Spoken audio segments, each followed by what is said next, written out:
Good morning, everybody. Good morning, history. Good morning, everyone.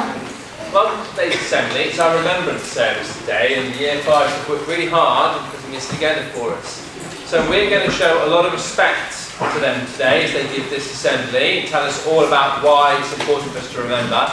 And at 11 o'clock, we're all going to sit very silently and observe a 2-minute silence. No one makes any sound whatsoever during that time.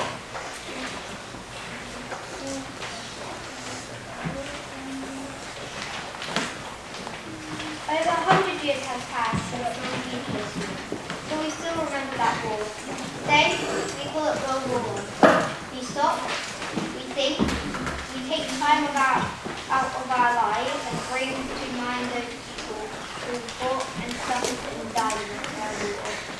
We also remember the people caught up in World War II and in other wars that have happened since World War II ended in 1945. Remembrance is not a word we use every day in everyday life. We say we remember something like celebration.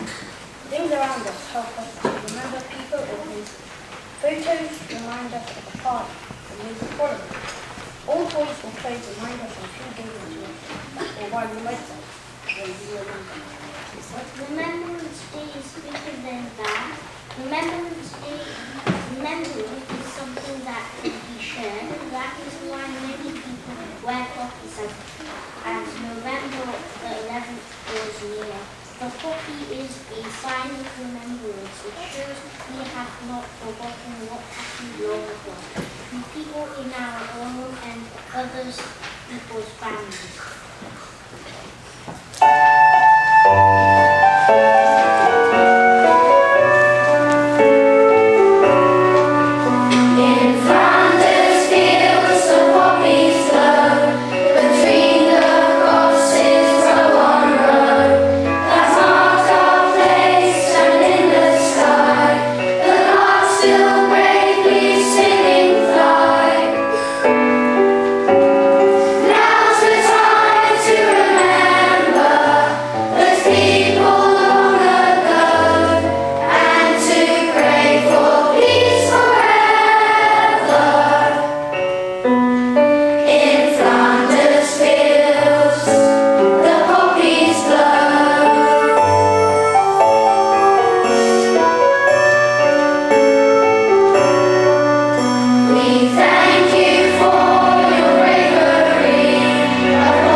and fight for our freedom.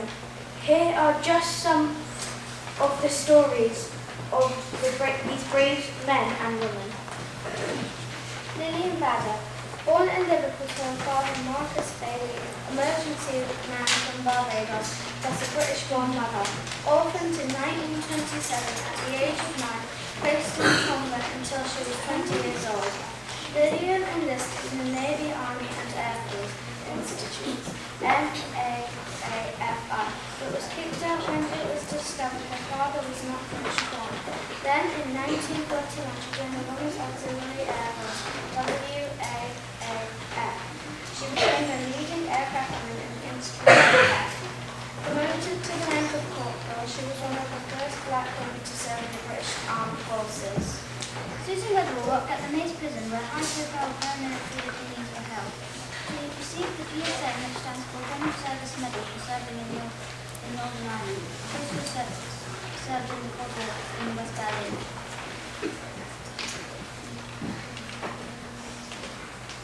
Andrew Elizabeth Anderson was a private in the Royal Scots Regiment. In 1943, he was shot in the leg, therefore he was sent home early. His contribution to the Cotton War in Burma had many people living there. It shows immense bravery, risk, and his life for others. We shall remember all the people like Andrew today, and we thank them for everything they've done for us. Jumbo and Captain Napoleon Lee function for the darkness. He was a radio operator and a dog handler. Jumbo helped others by sending and receiving messages to one to the other. He showed responsibility to take care of dogs by feeding them, grooming them, and training them. We should remember the people that helped protect others.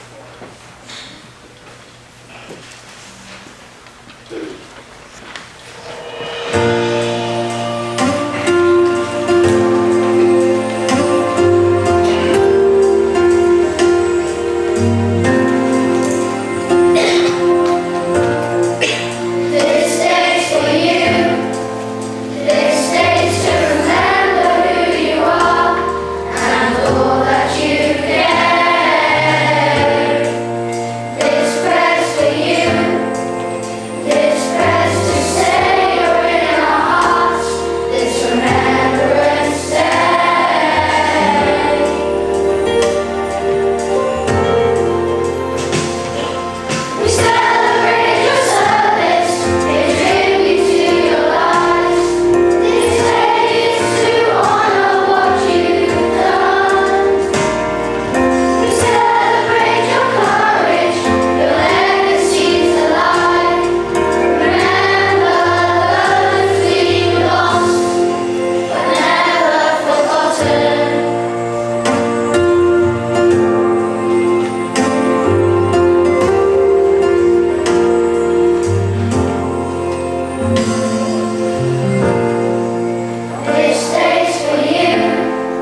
We remember people caught up in other wars all over the world.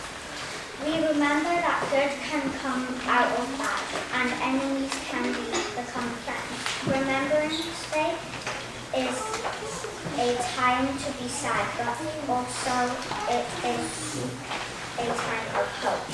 The hope of a better, more peaceful world for us.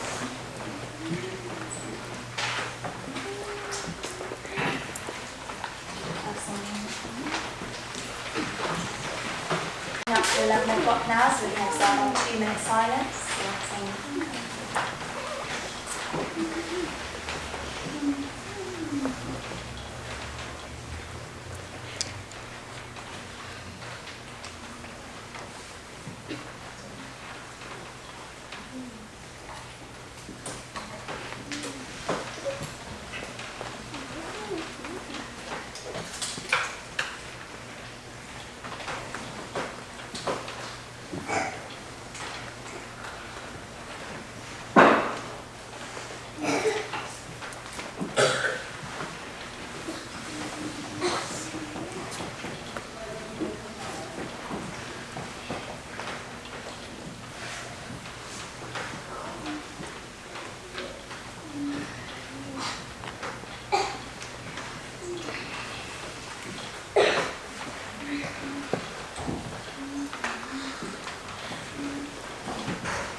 Well, thank you very much for coming to our Remembrance Assembly. I hope that you've heard lots of new people in our Remembrance Assembly to think about and to be grateful for everything that we have. So can we have one more round of applause for Reverend